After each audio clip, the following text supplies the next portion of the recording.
Abakungu okuva mu Ministry y'ebyemirimu n'ebyentambula mu ggwanga balabiseeko mu kakiiko ka Paalamenti akavunaanyizibwa kulondoola enguudo ezizimbibwa mu ggwanga, ebisaawo by'ennyonyi n'entambula y'eggaali y'omukka nga bakulembeddwamu Minisita avunaanyizibwa ku by'emirimu n'ebyentambula Monica Azuba. Bano okulabikako mu kakiiko kano babadde baleese embalirira ya Ministry eno ey'omwaka 2017-2018.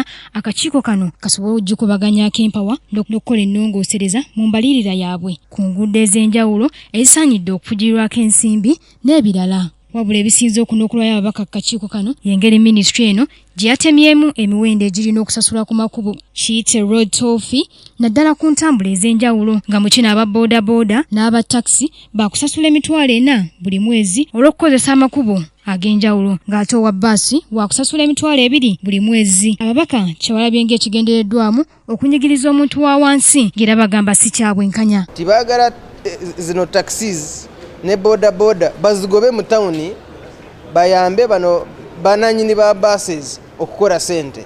Ate mutendera ki gibayitamu okutuuka ku figures ku sente zino nti basi esasula entono. Era ababaka bongeddeko nti Ministry y'ebyentambula bwe bayakugaba ensimbi ez'okuzimba enguudo okwetoloola eggwanga balina kukikola mu ngeri ya bwenkanya.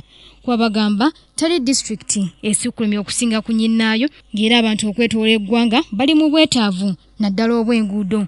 Wadde nga Minisita Azuba agamba tewali nsimbi zimala okukola enguudo zonna mu ggwanga. Bakole enguudo mu sente ezo kubanga sente ezo weziri ate nga sente mpitirivu nnyo nga ziri mu trillions.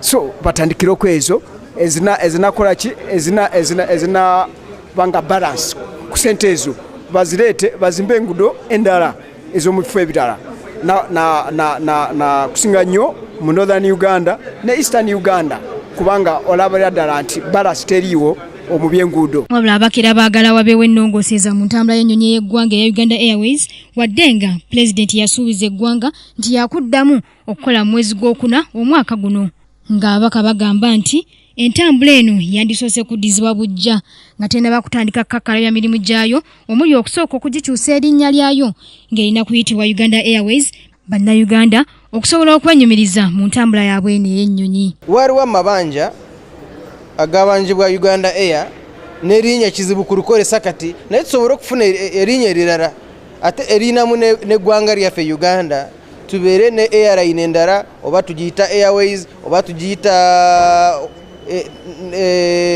air something, naye twagala nti eggwanga lyaffe libeere n'ekintu ekigiwa pride.